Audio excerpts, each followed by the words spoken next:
Hello दोस्तों, यार इस वक्त एसआरके और प्रभास के फैंस के दरमियान एक जंग चल रही है। दोनों एक दूसरे के आमने सामने आके खड़े हो गए, मगर मुझे ये लगता है कि ये पूरा प्रोसेस यूजलेस है। मतलब इसका कुछ भी हासिल नहीं है। देखिए, बात यह है कि यार जो शख्स जिस जगह है, जिस पोजीशन पे है, उसके लिए उसने बहुत मेहनत की है। हाँ, लक ने भी साथ दिया होगा, मगर असल चीज़ है हार्ड वर्क, डेडिकेशन। और फिर वो यहाँ पहुंचा है, उसकी बहुत स्ट्रॉन्ग फैन बेस है।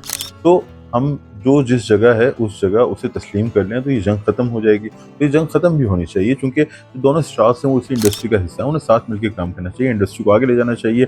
उनके फैंस को मिलके एक बड़ा क्लब बनाना चाहिए। अलग अलग क्यों काम करें भाई। अब आप देखेंगे, ये जो प्रभास है, डेफिनेटली बाहुबली के बाद प्रभास को पैन इंडिया स्टारडम मिला। उसे पहला पैन इंडिया सुपरस्टार करार दिया गया, और ये बात बिल्कुल दुरुस्त है। और उसकी फ्लॉप फिल्म भी उसके स्टारडम को कम नहीं कर सकी। देखिए, साहू आई, राधे श्याम आई, आदि पुरुष आई, ये सारी फिल्म फ्लॉप हुई। 3 फिल्म लगातार फ्लॉप हुई। साहू को हम कह सकते हैं कि एवरेज हिट थी, मगर वो जो रिजल्ट हम तवक्को कर रहे थे सामने नहीं आया। उसके बावजूद जो प्रभास है उसका पैन इंडिया स्टारडम कायम रहा, और आज भी उसके पास बहुत बड़ी बड़ी फिल्म। अब देखेंगे, सिर्फ एक ही स्टार है जिसके पास, जिसकी पॉकेट में हम देख सकते हैं सलार 2 है, कल्कि 2 है, और कुछ हद तक बाहुबली 3 भी है, क्योंकि बाहुबली 3 उसके बगैर तो बन ही नहीं सकती। तो ये प्रभास का स्टारडम है। 10 साल गुजर गए, बाहुबली 2 आए। ये एक तुक्का नहीं था, गलती नहीं थी, फ्लूक नहीं था। उसके पास आज भी ये पावर है। बड़ी फिल्म्स हैं, भारी बजट की फिल्म्स हैं, और हम देख सकते हैं कि अगले 5 साल तक वो क्या काम करने वाला है। उसकी फिल्म लाइन हमें दिखाई दे रही है।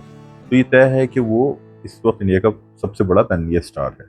लेकिन अगर हम एसआरके की बात करें तो एसआरके एक फिनोमिना है, और एसआरके सिर्फ एक इंडियन फिनोमिना नहीं है, मतलब इंडियन सोसाइटी पे, बल्कि पूरे सब कॉन्टिनेंट पे उसका जो इम्पैक्ट है वो ऐसा है जिसको आप निगलेक्ट नहीं कर सकते। और इतना इम्पैक्ट किसी और एक्टर का हमें दिखाई ही नहीं देता। शायद दिलीप साहब और अमिताभ बच्चन के बाद कुछ हद तक उनसे आगे निकलता हुआ हमें एसआरके दिखाई देता है, अपने इम्पैक्ट के लिहाज से, अपनी असर पजीरी के लिहाज से, अपनी रीच के लिहाज से। और उसके जो इंटरनेशनल अपील है उसको तो आप बिल्कुल भी नज़रअंदाज नहीं कर सकते। वो उन जगहों पे भी सुपरस्टार है जहाँ किसी और शख्स को रसाई नहीं मिली, रीच नहीं मिली, शनाख्त नहीं मिली, उसे आइडेंटिफाई नहीं किया गया, वहाँ पे भी एसआरके को आइडेंटिफाई किया गया। तो एसआरके एक इंटरनेशनल फिनोमिना है। एसआरके का कंपैरिजन टॉम क्रूज से है, ब्रैड पिट से है, और कुछ जगह वो उनसे आगे निकलता हुआ दिखाई देता है। और ये हम नहीं कह रहे, कहीं ये सीएनएन कहता है, कहीं ये कोई और इंटरनेशनल मीडिया कहता है।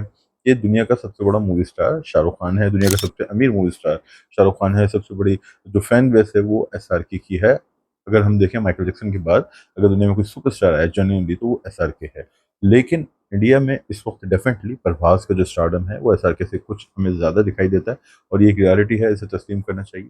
आपको क्या लगता है दोस्तों? अपने फीडबैक में जरूर दें। अपने ख्याल रखें, जल्द मिलेंगे। Take care.